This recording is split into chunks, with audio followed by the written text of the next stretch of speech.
most people's Yeah, space. that one mic is mine, the other one's his. So we just want to make sure. Yeah. Oh, I think we're fine. Thank you.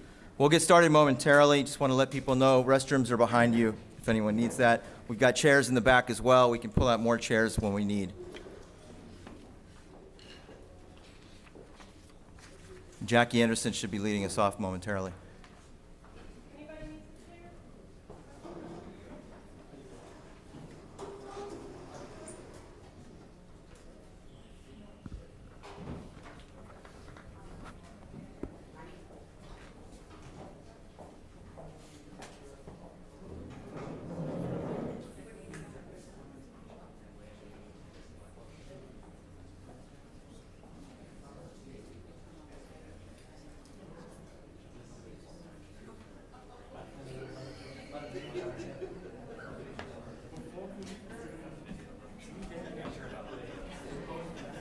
Should I ask Janet if she could see us?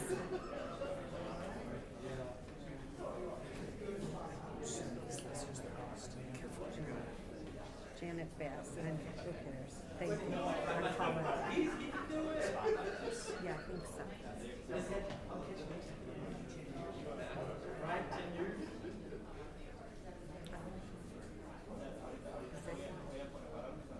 It's good, right? We're good. The setup.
We're waiting on two people. They are on the way.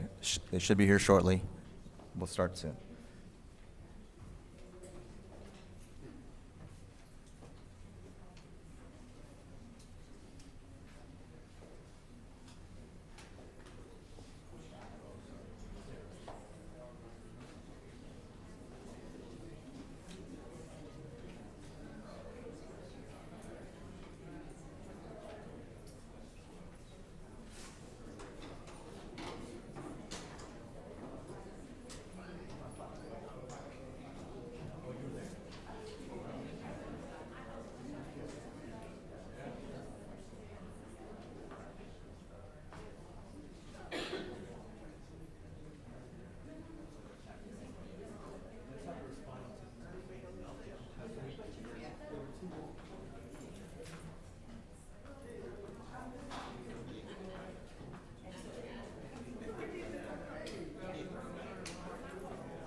Bishop Dixon's here.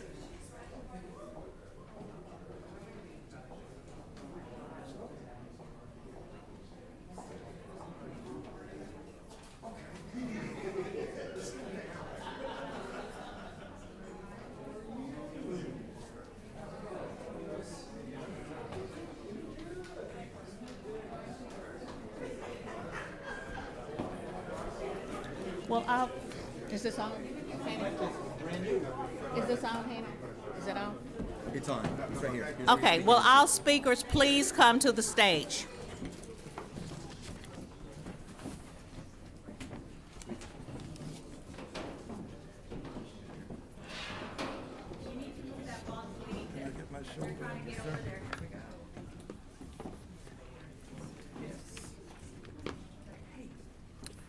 We're going to go ahead and start, even though the Congresswoman plane probably just landed and she is en route. The mayor had to make some schedule changes, and he said he would be here as quickly as possible, as close to 3. Pull that mic down, please. Is that better? Thank you for being with us today. I wish we wouldn't have to talk about a state takeover, because it's the worst news we can imagine for our students and families. But it gives us an opportunity to spell out in a specific multi-point plan what every Houston student needs to succeed, whether there is a takeover or not. Let me be clear. Educators, parents, and the community remain resolutely opposed to today's announcement by the TEA to take over Houston public schools. Our schools should be run by our locally elected school board. As far as I'm concerned, this is a hostile takeover. It was done to Houston families, not with them. There was no transparency, no attempt to hear from the Houston community, and this is outrageous. We may have lost the battle over the takeover, but we will work night and day not to lose the war for the best education possible for our children. They have been making real academic progress, though Governor Abbott and Education Commissioner Mike Rath won't admit it. Houston Independent School District has a B+ rating. That's a fact, and we will not allow progress to slide. We have tried in every book to prevent this decision. 30 years of research about takeovers in other districts has demonstrated they do not improve student outcomes. In fact, they disrupt kids' educations. Is that what Austin politicians want for Houston? Here's a list of our must-haves for students to continue on the path of progress, with or without a takeover. There are more, but these are our top priorities. Create community schools that provide academic, social, and emotional support for students. Provide wraparound services that meet the needs of entire families, such as health clinics, food pantries, extra tutoring, and enrichment programs. Reduce class sizes. Make sure every school has books that are actually published in this century. Hire an appropriate number of teachers and staff for every school, and that requires better pay and benefits to recruit and retain teachers. Provide funding equitably for all schools. Right. Open career and technology education programs.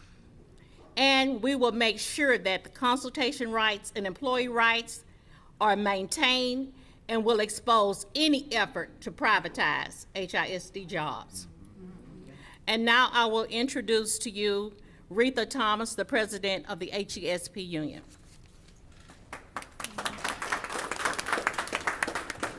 All right, good afternoon, everyone. I had wrote this speech earlier, but now that the state have announced they're going to be taking over HISD, and here's some things the HESP is going to be asking for. Better pay for our frontline workers so they are paid for what they are worth. Improving the pay and working condition would bring in more bus drivers, food service employees, because it's a package to attract and retain. The support personnel does it every day. They get the kids to school on time. They feed them a nutrition meal. They have a school clean. The kids have been taken care of by our teachers. We want to make everything. We support staff. We get the kids prepared to go into the classroom and be taught. And we get it done. No matter what side that we are on or who's running HISD, our main thing is we need to make sure that the state do the right things for our students by provide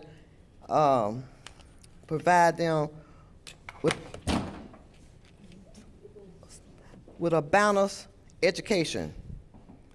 No more 30% education on this side and 40 on this side. All kids need to be educated, so they are our future. Thank you very much.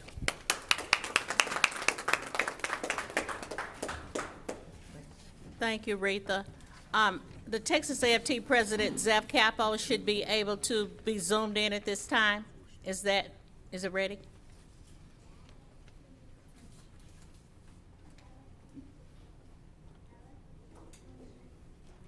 We can't hear you, Zeph.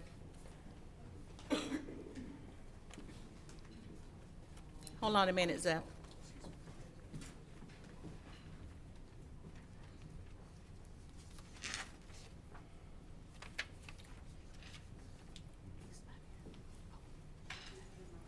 Tell them to try again. Call, text me to let me know if you're ready. Put it up to the mic. I hear me, Janet shaking her head, so it's speakers in the hall that are not able to hear. Go ahead, Zeph.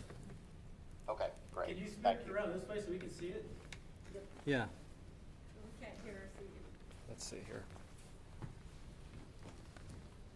Okay. Thank you, Jackie. Thank you, Retha. Thank you, everybody who's there to stand up for our kids in our community. I would love to be with you today, but as you know, the legislature is in session, and we literally have to watch them every single minute that they're here. I appreciate Jackie and Retha talking about what's important for our kids, and many of our other speakers may point out what they believe to be the political leanings behind this decision. But today I want to talk about hypocrisy, because this decision smells of it. It is deep and it is rank.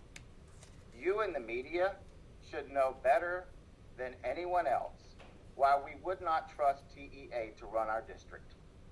In teaching, we depend on modeling lessons for students, master teachers modeling for novice teachers, and TEA has lost at this point all space to judge or to be a model that any of the rest of us should follow.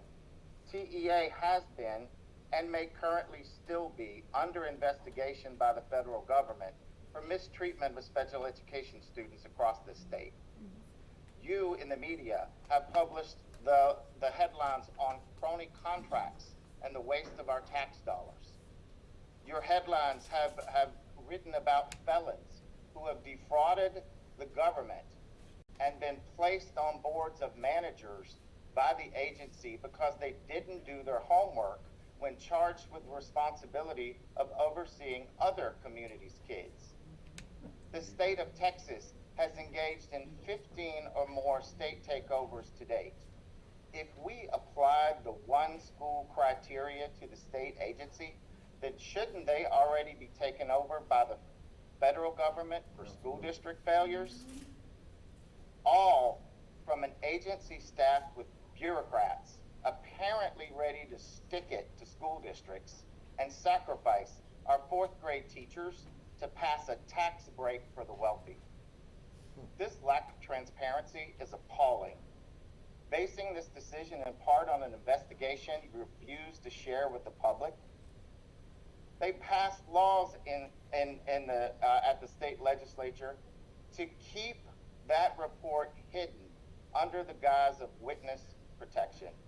But I know damn well the main witness that they depended on to prop up their report was a high-level staffer who was arrested by the FBI for bribery and theft, and likely supported by a board member, no longer on the board, by the way, because she was taking cash under the table.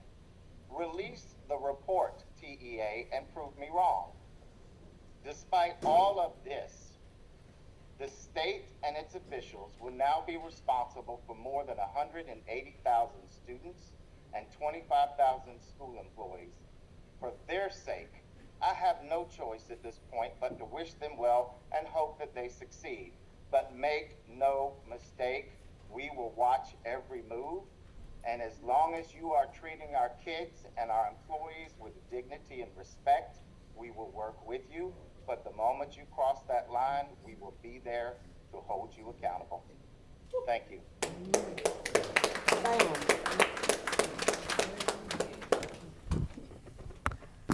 Thank you, and now we'll hear from Congressman Al Green. Thank you very much, Jackie. Thank you, Retha. Thank you, Bishop. Thank you, all assembled here today. I have not conceded. Right. That's right. I do not believe that this is the end. I think it is the beginning of a challenge that we have to take on, and I still believe that the people in Houston, Texas, with their children, can prevail and maintain control of their schools. I still believe it. I know that the school system has been underfunded. It has been underfunded for decades. It didn't just start. The federal government has had to fund. The Texas tax dollars that should go to schools are going into the pockets of people who do not see public schools as the means of educating their children. This voucher program is all about draining public dollars from public schools and putting them in the pockets of private individuals who already have their children in private schools and don't need the public dollars. I'm upset and I'm angry, but I'm going to positively channel my anger. I'm not going to do something that will cause some harm to come to this cause. And I ask that others, let's be positive in this sense. We can protest, but we have to do it peacefully. We want to do it peacefully. We want to make sure that our message gets to the governor. We want to make sure that people understand that the teachers care about the students, the parents care about the teachers, that we together will stand against the governor, and the governor can't take over just because he wants to. He has to have our cooperation. We don't have to cooperate with the governor. He has to have our cooperation. We don't have to cooperate. He didn't cooperate with us. Where was he when we were begging for more funds for teachers? Where was he when we were asking for better books? Where was he? He hasn't been involved in public schools. He has seen 19 babies murdered in a public school. He did nothing about that. He's only now trying to take over public schools so that they can eventually be voucherized and others can take over the public dollars and put them in private pockets. So I'm angry. But I'm not so angry that I will do something irrational. We have a duty now to continue this fight because, Bishop, this isn't over. We still have the rest of this school year. That's right. The school year is ending in June. We have until June to get the governor to understand that what he's doing now in the month of March is unacceptable, and we may have to march on the governor. We may have to go to Austin. We may have to stand in front of the mansion. We may have to let the governor know that we are not happy.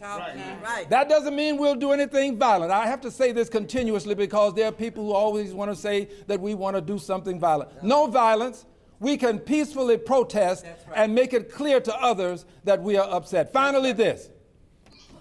The genesis of this movement to voucherize did not start with HISD. That's right. This started in 1955 after Brown versus the Board of Education, when people in this South did not want to have their children go to integrated schools. We have come too far now to allow what started in 1955 to take us back to a time when black children were in one school, white children were in another school, and other children were disseminated throughout school system. We have got to maintain an integrated school system. That's what this is all about. Let's maintain an integrated school system. Now, here's what the governor's really doing, Retha. The governor is rewarding white flight. That's what he's doing. Most of the children in HISD are persons of color. That's right. That's right. The people who are attending these private schools, for the most part, are not children of color. Right. The governor is rewarding the people who have chosen to take their children out of HISD, put them in private schools. He now wants to give them a bonus for taking their children out of these public schools. We will not allow the bonus to go to private schools. This is the beginning. This is the Genesis, Bishop. You know a lot about Genesis. I know. Yes, sir. And I will tell you, Bishop, that the revelations are yet to come. Yet to come. Thank you, everybody. Thank you. Thank you, Congressman. Bishop Dixon. All right there.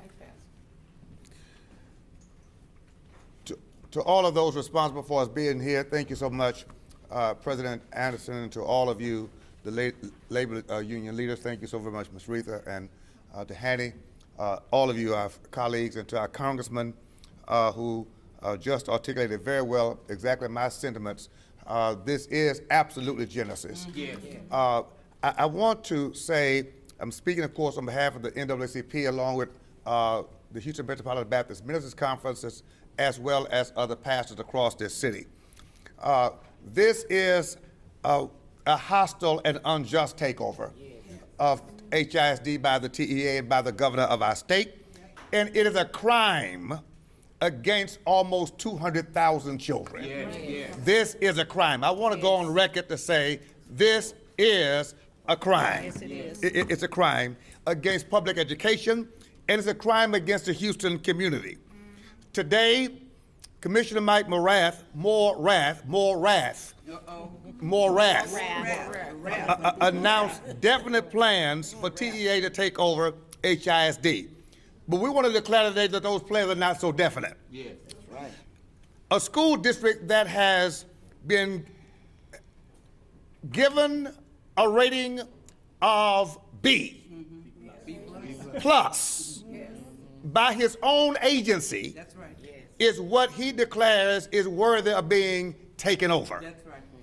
A school that has earned the grade of C by his agency is the litmus test for this action. That's right. That's right. It is absolutely irrational and ludicrous to use a grade from the past That's right. to make a present decision in 2023. That's right. I want to go on record today as well as saying that we're calling for the Federal Department of Education, the Secretary of Education, and all other federal levels to investigate the constitutionality of this action. We're declaring, according to Title VI, this is discriminatory practice and public policy. We're also saying today that we're going to take every legal angle to block and to stop this action, and we will take peaceful, disruptive action to block and stop this action. There comes a time that we have to be committed to being in good trouble. There comes a time that we have to stand, even when we have to stand in the way of people who would dare utilize our children for the economic advantage of people who don't live with us, don't invest with us, don't support our community, we will not stand by and we will not go away without a fight. Today, we're here to say that we are really, really, really amazed at the level of arrogance to understand that the Commissioner Morath had never accepted an invitation to meet with our legislators until today. All of the invites to have a meeting to discuss this situation, he never said yes to a conversation.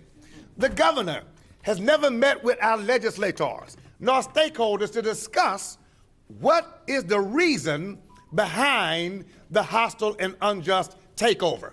When you look at HSD, a B+, Klein at ISD has a B. Talk now, talk. Fort Bend has a B. Break it down, break it down. Conroe ISD has a B. Break it down. Dallas has a B. Austin ISD has a B. Right. How is it that HISD with a B+ Come on now. is chosen to be taken over? Is Conroe ISD on the list? Is Klein on the list? Why are these districts not on the list, Governor Morath, to be taken over? What does it have to do with really? If academic achievement and financial management are the measurements by which you determine whether a school district is viable, tell us. What's the reasoning that you haven't written about? What is it that you haven't told the public that really drives this action? We decree and declare that this is unscrupulous, it's animus, it's anger, and it's about an agenda that you cannot go public with. Because it is to voucherize. It is to privatize. But we're not going to stand by and watch it. We're going to make you answer the question. We're going to knock on your door. We will be at your doorstep. We will be at your meeting. We will be at your events asking you over and over, tell us, why HISD? Does it have to do with the fact that we're majority brown and black? Does it have to do with an economic agenda that's designed to close our schools and privatize schools and sell the land to developers? HISD is the largest landowner in Houston. Let's not forget about that. I come to a close on this note, and yes, I'm angry. I've gotten filled with righteous indignation. I'm angry enough, Congressman, to move buses to Dallas, Texas, to stand in front of Morath's home. I'm angry enough. I'm angry enough to stand in the way. I'm angry enough to lead a protest. I'm angry enough to lead a strike. I'm angry enough to lead a walkout. Whatever it takes, we are going to be heard. And the nation will know that the state of Texas is punishing children for a partisan political agenda that disempowers people who have lifted themselves to a level of excellence and a standard of acceptance, and you rewarded us with a grade, but you're punishing us with this grievance. So today, I close with these words for the last time. Mr. Morath, what is it about HISD that you feel the liberty to punish a B+ earned district with a AAA bond rating? What is it about this district that says it's worthy to be taken over? And we doubt seriously if you can do it better. Because every district that you've taken over have gone down, not up. Not so for HISD. Stand with us. The fight is not over. The battle is not won. We are still on God's side, and God is on our side. We fight to the finish. Thank you, Bishop Dixon. Now I will bring up Dr. Sergio Lira, President of LULAC 4967. LULAC. Thank you. Yes, a couple of things. First of all, I used to be a member of this great organization, HFT, for many, many years, and I've been in the trenches with our school teachers, our families, our students, our support workers, Ms. Cormier, the bus drivers, the essential workers, the cafeteria workers, and I fought like hell to make sure they get the highest pay raise in 25 years. You did that. You did that. Now, let me tell you a couple of things. You know, right now, it's clear as day, and I'm asking all of you folks in the media, do your research. Yes, yes. Do your homework. Yes. This did not happen in 2019. It started in 2015 when the law was passed, House Bill 1885, that opened the door for a state takeover. And as an educator, let me say a couple of things. Research has shown over and over and over that a state takeover does not improve student outcome. Right. TA, Mr. Morath, Governor, if you're concerned, your priority is improving student outcome, then why is it that the 11 school districts that were taken over did not improve student outcome? Yeah. Beaumont ISD was the last one they took over, the largest school district, and it's not even rated. Right. You know what it means? That it may be below a C. It's either a D or an F. Demonstrate that you really care about student outcome. You preach about student outcome and improving academic performance, but there's not a single state takeover that has improved student outcome. Next to student safety, that's what we should focus on. Mental health issues, that's what we need to focus on. Instead of taking over a school district that's mostly minority students. And let me tell you, my phone blew up today, all morning long. And this is another voice that I want to add to you. The Latino community is calling me and saying, what are we doing? What's going on? ¿Qué pasa? 60% of the students in HISD are Latinos. Half of the students at Wheatley High School are Latinos. Yes. ¿Dónde está la voz? Because it's not about one school. 273 schools. That's what it's about. Research has also shown that if you invest in education and public school, student outcomes go up, not down. We don't need a state takeover. We need a state financial do-over.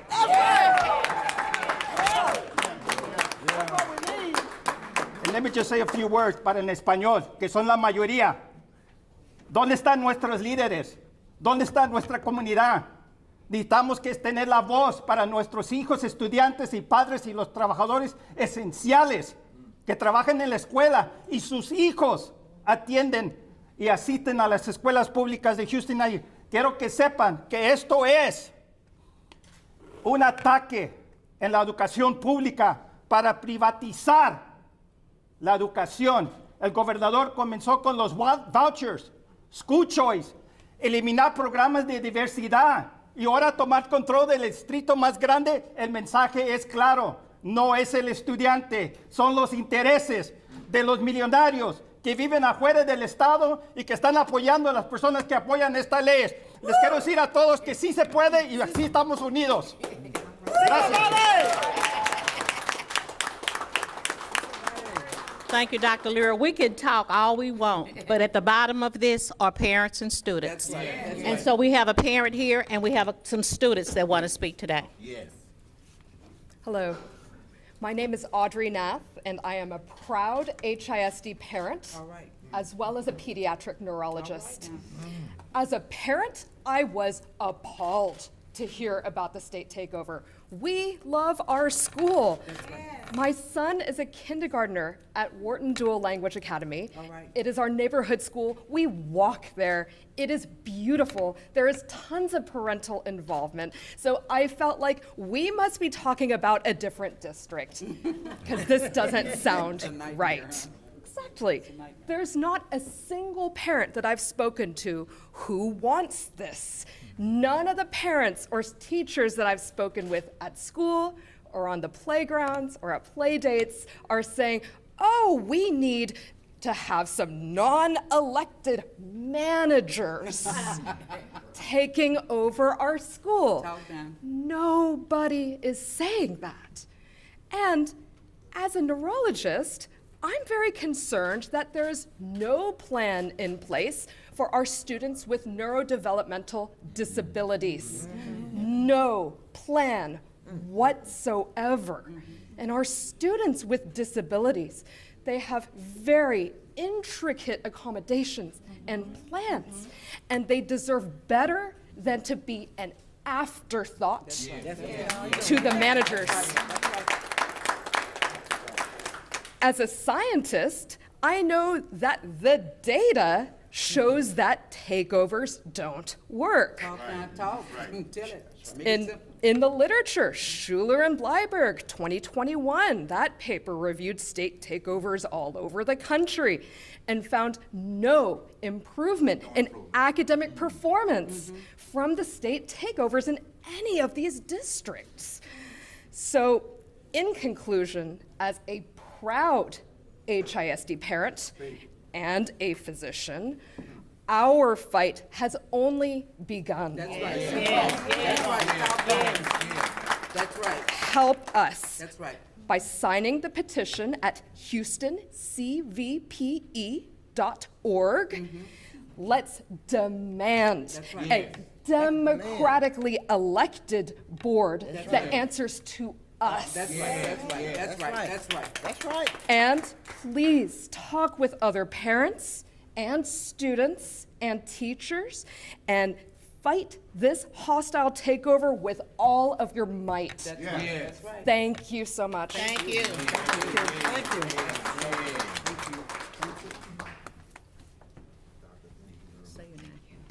Hello. Oh, in this one? Okay. Hi. My name is Eileen Reyes. Speak louder. Okay, Use sorry. your outside voice. Hello. My name is Eileen Reyes. I am a freshman at Westbury High School. I'm 14 years old. I believe this takeover will not work out at all. Takeovers rarely even work. It is very unfair to parents, teachers, students, and people who run HISD. It's a slap in the face telling them that they're not working hard enough, That's right. that they're not doing anything to help us. That's right. It is the largest district, so I expect there not to be perfect, for there to be some mistakes, but this takeover could be the worst thing that could happen. That's right. There's hundreds, maybe even thousands of students who are at risk of their schools being shut down because of their low scores. I am a human. I'm a student. I'm not a test score. Yeah. Make it plain. Make it plain. I work hard. I go to school 5 days a week and only get 2 days off. It's like a full-time job that I don't get paid for.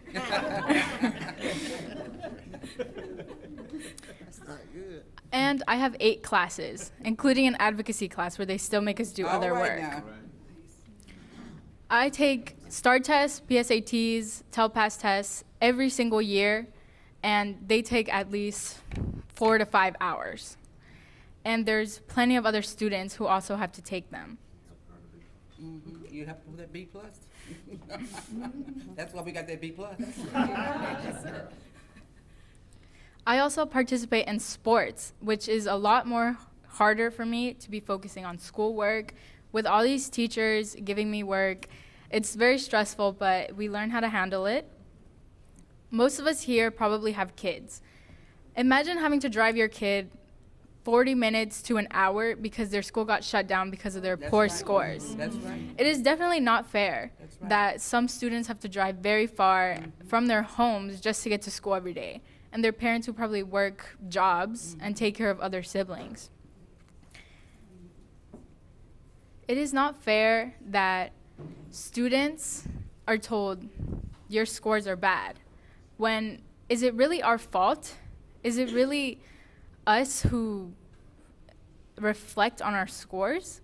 Some students suffer with anxiety, depression, and OCD, and other things, test anxiety. I suffer with some test anxiety. I get really scared to take a test. It's very stressful. Students, it's very hard to go to school every day. I thought that with this takeover, we would have someone with a big, big voice to stand behind us, such as our governor, Greg Abbott, which he did not. This is not the person who I want representing my state. All right. I want someone who is going to be there, who's going to listen to news, take care of all the people of Texas. This governor, which I don't even want to call my governor, because he made a mockery of HISD. Another mouth of babes. He called us unprofessional and a joke, which I do not find appreciative. Another thing that I do not like about this guy is that he pretty much make a mockery about the Uvalde shooting that happened in March, March 24, 2022. At least 23 people lost their life that day. It is very tragic that parents, students, teachers, everyone is scared to go to school now. I shouldn't be scared to walk into my campus thinking that will be the last day. That's right. I should walk into school being proud that I get an education. Students are the future. They're the next generation. We're the next lawyers, doctors, therapists, counselors, maybe even teachers, maybe even the next president. That's right. Talk, babe. And now they're just giving up on us, saying that we need someone else to take care of us. We can do this ourselves. We can handle it ourselves. There's protests out there. There's a lot of things that can be signed, like a petition. I encouraged my family and I signed it myself. Yes. This takeover cannot happen. That's right. That's at right. all. Thank you. Thank you for your time. Great job. Very good. All right. Okay. Hi, my name is Kaylin Krathouse, and I'm a junior attending Carnegie Vanguard High School in Midtown. Yeah. I think this is another instance of a power grab of the Texas government over local control. This is not improving our education. It's about taking over taking power out of the hands of minorities that have fought relentlessly for their voice in public education, for better opportunities and resources. Right. We should be focusing on the teachers, the students, and support of the students. We see a lack, students like me see a lack of funding every single day when we go to school. My classmates and I, and all of HISD students, need adults that represent us and care deeply about our education, our concerns, and not our financial value. That's right. Thank you. Very well said. Very well said.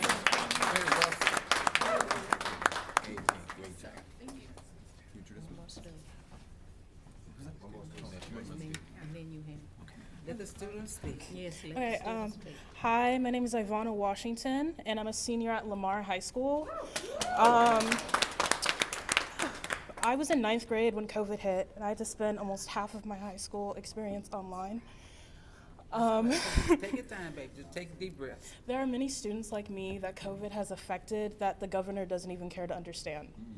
It feels like all he cares about are test scores and not us as students who are working for our futures. Mm-hmm. We are more than just a test score. We are human beings. Talk, baby, talk. I don't agree with this at all. I know it's not going to work, and I feel like that he's only doing this to affect people like me. Mm-hmm. This won't affect any of the private school kids. It will just affect people in public schools, and it's not right. We have other things we need to learn other than like testing. Like if we have like testing based classes, we won't learn the things we need to know. That's right. I had 3 friends last year. One of them had a pregnancy scare, and 2 of them had sexually transmitted diseases. We never got a health class or anything like that. I feel like that's what we need to focus on and not our test scores. They need to teach us things for our future. I've always really enjoyed learning. And this year I've really enjoyed my hands-on classes I have, like my English class. I have a really amazing teacher. She motivates us and comes up with creative lessons that she knows we will enjoy. I can tell that when I'm in class, she really wants us to learn what she's telling us and not just trying to get our test scores, you know? Like, she really wants us to learn. And I'm concerned that if the state takes over, students won't get the support they need, and students will start being taught things just because of testing, and we will lose what makes students actually enjoy to go to school. It will just make us want to drop out if you feel like we're not listening to us. So if you care about HISD students like me, please sign the petition on our website at HoustonCVPE.org. Thank you. Thank you. Thank you. We will now hear from Hanny Khalil, the Executive Director of the Gulf Coast AFL-CIO.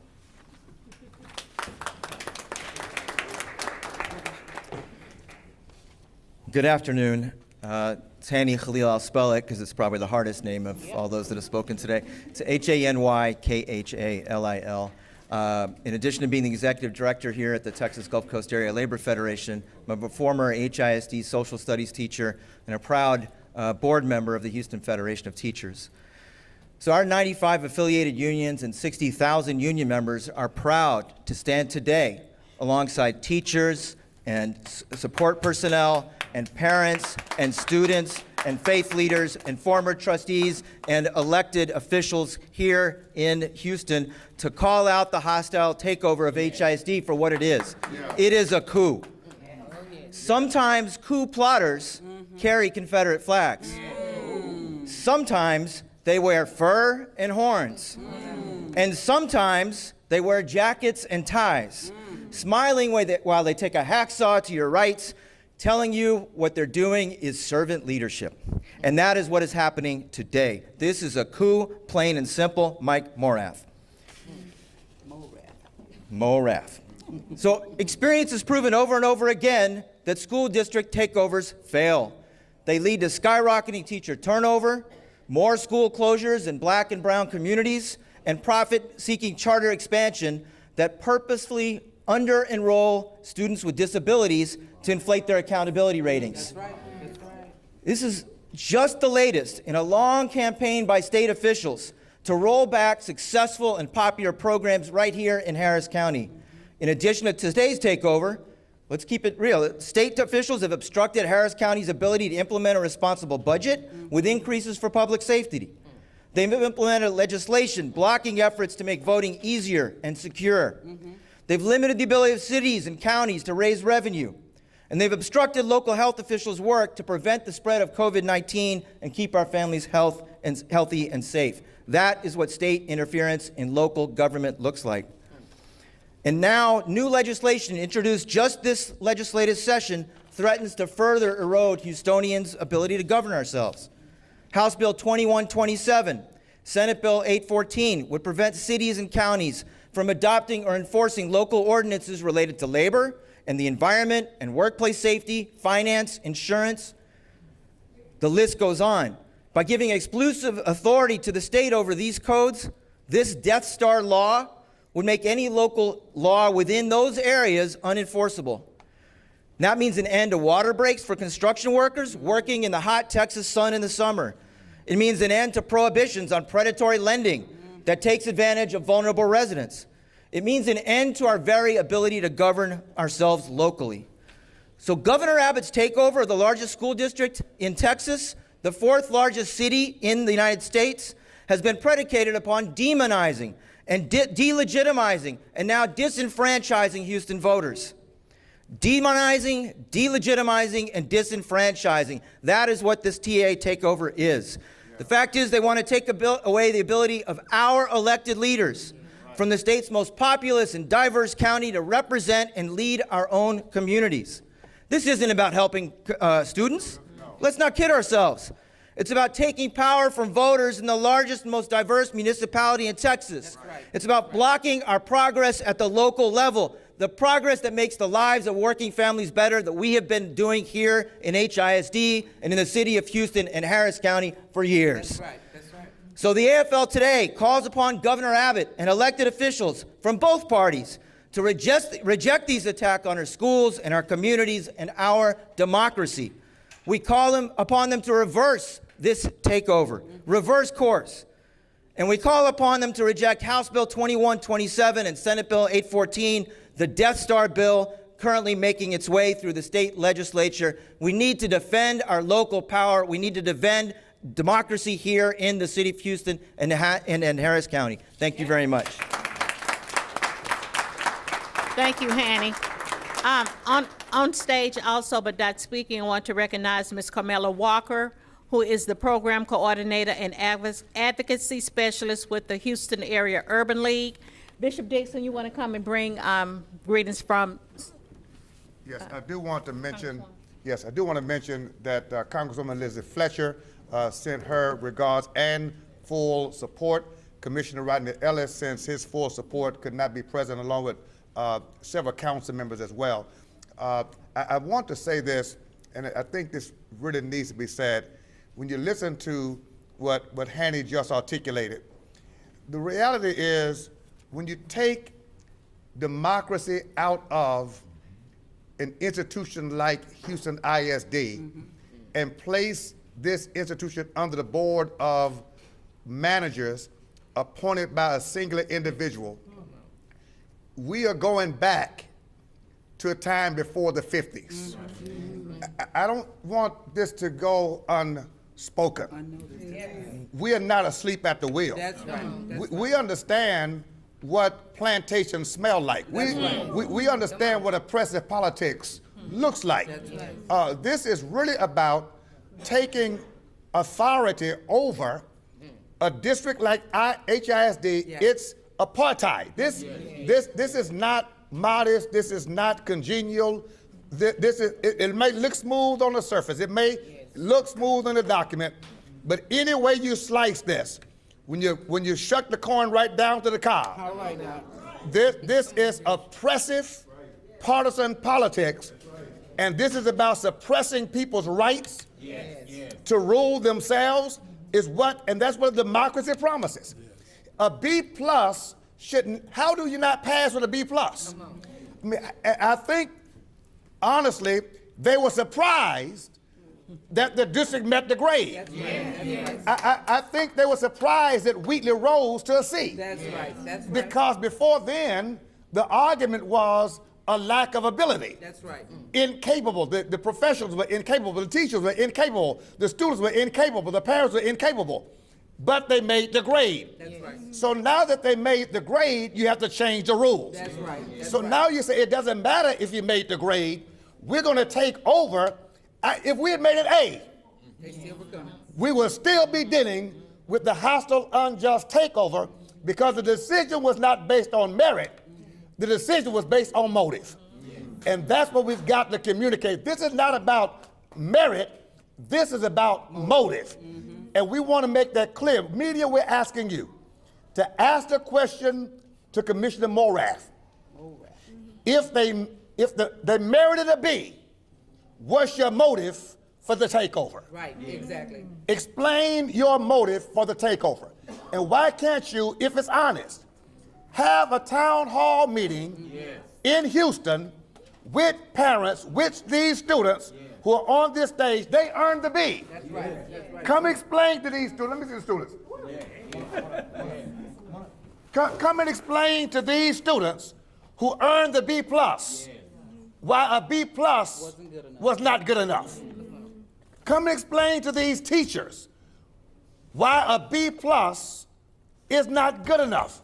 If it's good enough in Conroe ISD, if it's good enough in Klein, if it's good enough in suburban districts, why isn't it good enough in an urban district like the Houston Independent School District? That's the question that we want the media to ask of the commissioner and of the governor so that we can get to the bottom of it. Just tell us. Just tell us we want to rule you. Just tell us we want to profit on you. Just tell us the truth.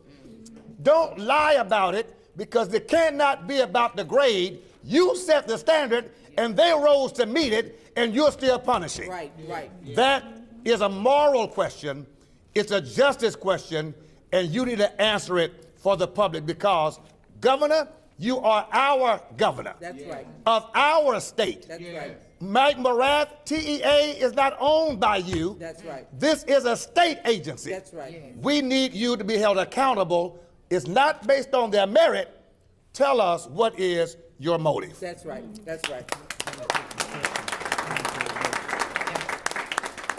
Are there questions from the media at this time? I have a question, real quick. My question is, as the Latinos are the largest minority, 62%, where does this leave the bilingual program?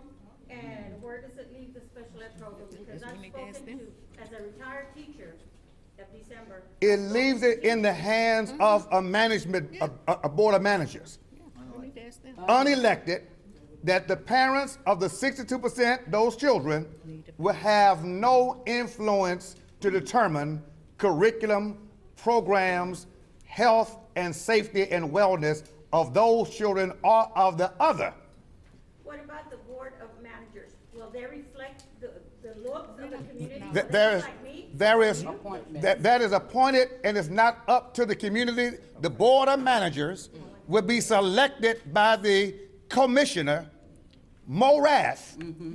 That is not a public decision. All of this is about putting the hands of putting all this power into the hands of people who want to control our outcomes, control the minds of our children at the expense of democracy. It puts parents out of the conversation, and it locks the management board in without accountability. Will teachers be able to resign if they want to without good cause, maybe family leave or something, and will they be sanctioned if they? We have no idea what the This was standard. brought up in the board meeting, that's why. Yes. And that was my question. Well, I'll say this. I want to reiterate, and I think someone else can chime in. Understand that all of the policies would be determined by TEA. The public will have no input and no jurisdiction as to enforcing policies that the public desires for our own children, and that board of management can change anything that exists right now. Nothing is sacred, nothing is protected. The board of managers becomes the master, and our children become members of the plantation. Let me add a word to that. Excuse me, just a moment. Congressman, go ahead, Just a please. moment. The board of managers will report to an agent of the state. There really is one person that's going to be in charge of this, because the managers are being appointed based upon their willingness to cooperate with the agent of the state. This is not the way our public school system was designed to function. We don't want to see a board of managers really with no authority other than to say yes to the agent of the state, which ultimately gets back to the governor. The governor of this state does not want federal interference. He talks about how you have to have home rule. He talks about how important it is for local people to make decisions, except when it comes to HISD. And then he makes an exception such that he can control HISD. We are going to fight to return HISD to the hands of the people and the children that attend the school and the teachers that teach there.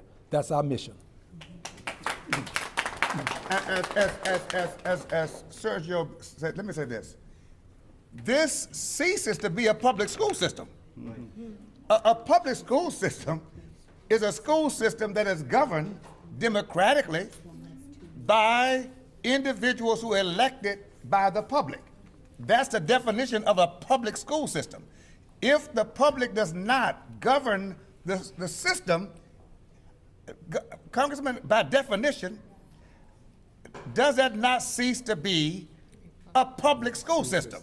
Yes. We need to understand that what's really happening is HISD will not operate and function legitimately as a public school district when it's under the auspices of a board of managers appointed by one man who reports to one man who reports only to the governor. That's what we're dealing with. We're losing a public school system to personal and private interests. I just want to add that this is the beginning of the erosion of democracy. In our city, the nation is watching other surrounding school districts that have similar issues, similar demographics, some struggling schools. Ask yourself, who's next? Who's next?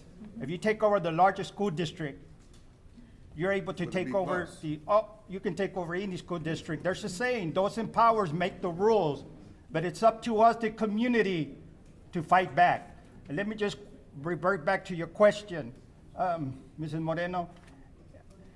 In terms of what's going to happen to the bilingual program, ESL program, bilingual teachers are 33% of the teacher workforce in HISD. Someone mentioned that teachers are going to flee the district because of the uncertainty. Well, our students are going to suffer even more.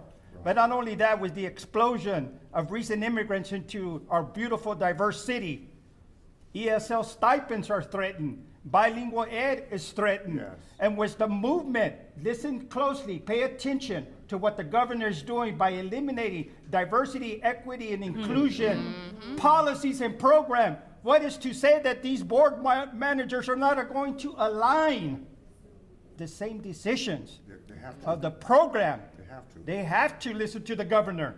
And they want to stay there because they're not elected. They're going to be appointed by TA, by Mike Morat. We are not, they have no accountability of which programs they eliminate and what they cut. So this is a big threat to the bilingual program, ESL program, special ed program, any program that helps minority students, because the wave is coming from Austin down. Follow the pattern. It's the same policy alignment. Yes. That's what's going to happen.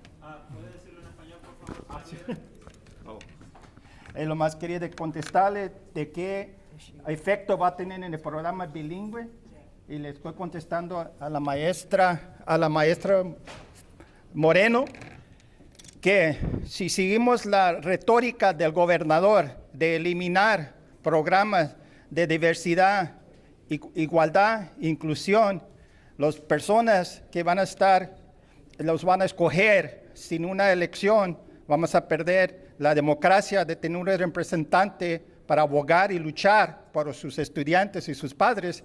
Lo que va a suceder, existe una amenaza muy grande de eliminar los programas bilingües, de eliminar los programas de ESL, de eliminar y cortar fondos de los programas de educación especial, porque esta es la filosofía que tiene el gobernador y los republicanos que están en control de Austin, del gobierno estatal que toma estas decisiones. Es una amenaza muy grande. Y también, si pueden tomar a ventaja del distrito más grande, pueden tomar a ventaja también de los distritos que siguen alrededor y tienen los mismos problemas con la minoría de estudiantes. Ya llegó una persona muy querida.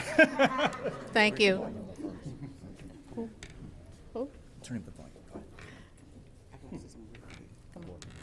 Trustee Bluford Daniels, and then we'll hear from Congresswoman Sheila Jackson Lee.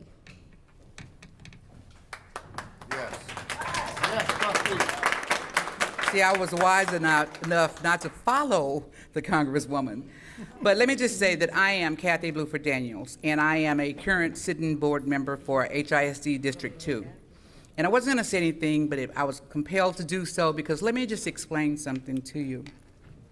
I am a proud 1975 graduate of Phyllis Wheatley High School. Let's be clear.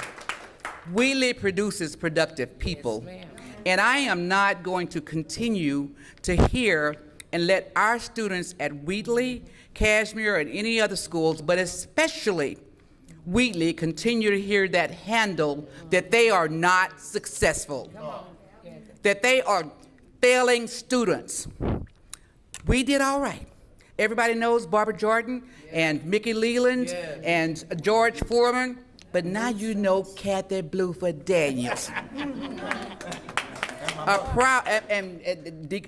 Bishop Dixon's mom. We have so many people that have come through those hallways, and to continuously say that our children are failures, they don't deserve this.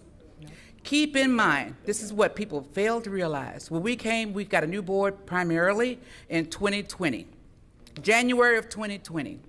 March of 2020, we were out with COVID. That's 1 year. March of 2021, we were primarily out with COVID. Half the kids came back. That's 2 years, guys. The only opportunity that we had to work collectively as a board for improvement was 1 year. 2022. And in that 1 year, our students rose to the occasion. These students that are right here rose to the occasion. Wheatley students rose to the occasion, and they, of course, got that seat. They earned that seat. Right. And so now, 3 years later, 2019 is what we're hearing continuously. But we in 2023, the kids achieved that score in 2022. So please make reference to the fact that those kids, we are proud of them for everything that they did. These kids, we're proud of them. You know, we're there fighting for our kids. Right. Most of us are retirees. We're not there for as an exercise. It's legitimate for us because I'm that kid at Wheatley, I'm that kid at Cashmere, as was mentioned. I'm that kid from the neighborhood because guess what? I live in the neighborhood. Yeah. Thank you.